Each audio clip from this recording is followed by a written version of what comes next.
विजय वडेट्टीवार शिवसेनेत जाणार का? चर्चेला उधाण आहे, कारण उदय सामंत यांनी वडेट्टीवारांना ऑफर दिल्याची चर्चा सुरू झालेली आहे। वडेट्टीवारांसारखा विदर्भाशी नाळ जोडलेला नेता जर शिंदेच्या शिवसेनेत येत असेल तर सगळ्यात जास्त आनंद आपल्याला होईल, असं उदय सामंत म्हणतायत। विजय वडेट्टीवारांसारखा विदर्भातला एक ताकदीचा नेता, लोकांमधला नेता, ज्याची नाळ लोकांशी जुळलेली आहे, यांनी जर माननीय एकनाथ शिंदे साहेबांबरोबर काम करण्याचा निर्णय घेतला तर सगळ्यात जास्त आनंद असणारा मी असेल, कारण मी विजय वडेट्टीवार साहेबांबरोबर देखील काम केलेलं आहे। तुम्हाला नाही अशी काही चर्चा आहे का तुमच्या पक्षाकडून त्यांना घेतलं जाईल का, घेणार आहे की चर्चा सुरू आहे, कसं काय आहे का? नाही, चर्चा नाही। तुम्ही जो मला प्रश्न विचारला की विजय वडेट्टीवार साहेब भविष्यामध्ये आले तर तुमची भूमिका काय, तर आले तरची भूमिका अशी आहे की एक चांगला नेता, लोकांशी नाळ जुळलेला नेता जर आमच्या पक्षामध्ये येणार असेल आणि साहेबांशी चर्चा करून नेतृत्व स्वीकारणार असेल तर कोणाला नको आहे।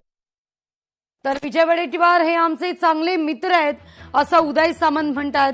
वडेट्टीवार शिवसेनेत येत असतील तर त्यांचं स्वागतच, असं या ठिकाणी उदय सामंत यांचं म्हणणं आहे। या सगळ्या घडामोडीनंतर उदय सामंत यांनी वडेट्टीवारांना शिंदेच्या शिवसेनेत येण्याची ऑफर दिली आहे का, अशी चर्चा राजकीय वर्तुळात आता जोर धरू लागलेली आहे।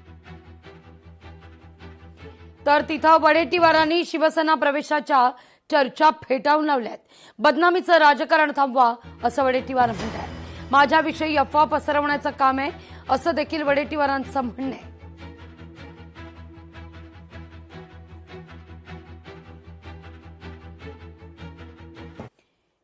केतन अग्रवाल हत्या प्रकरण आणि या प्रकरणी सिया दोषी असल्यास त्याच किल्ल्यावरून तिला फेकून द्या, आरोपी सियाच्या वडिलांची प्रतिक्रिया आहे।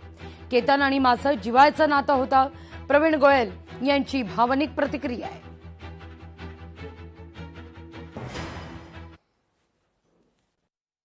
मेरी बड़ी पीड़ा ये है कि जो भी है, जिसने जो भी ये किया है, उसे सख्त से सख्त सजा मिले।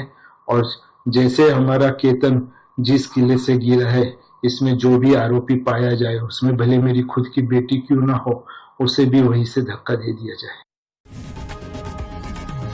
लोकशाही मराठी ऐका, पहा, जागरूक रहा।